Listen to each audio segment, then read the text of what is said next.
இயேசு கிறிஸ்துவின் 12 சீஷர்களும் அதைதான் செய்தார்கள். அவர்கள் தங்கள் ஊழியங்களை செய்கிற பொழுது அவர் சாதாரணமாக செய்துவிட்டு போகவில்லை.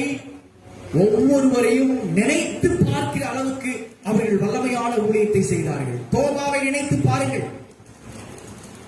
சின்னமலை அப்படின்னு சொன்னாலே தோமாவின் இடம்தான்.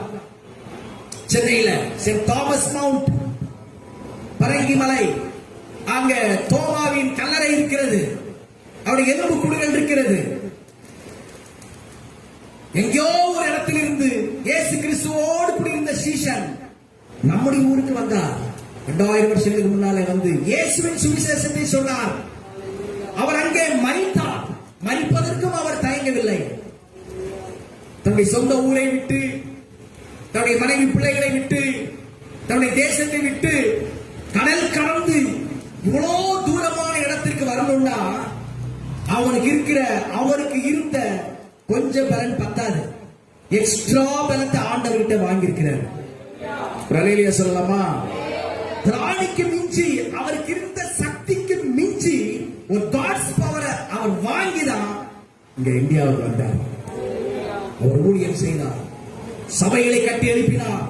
ராஜாக்களுக்கு போய் ஊழியம் செய்தார். சகல ஜனங்களுக்கு ஊழியம் செய்தார்.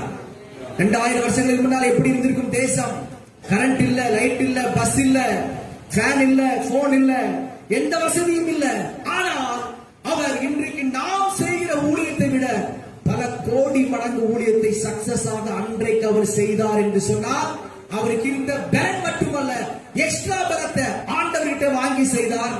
இன்றைக்கும் அவர் நினைவு கூறப்படுகிறார். கோமா என்று சொன்னால், சென்னை என்று சொன்னால், பரங்கிமலை என்று சொன்னால், சென்ட் தாமஸ் மவுண்ட் என்று சொன்னால், லிட்டில் மவுண்ட் என்று சொன்னால், அது தோமாவின் குடியிருப்பு. ஒரே ஒரு தோமா தனக்கு இருந்த பலத்தை எக்ஸ்ட்ரா பண்ணி ஆண்டவரை வாங்கினான். இந்திய தேசம் முழுவதையும் அவர் அசைத்து காட்டினார்.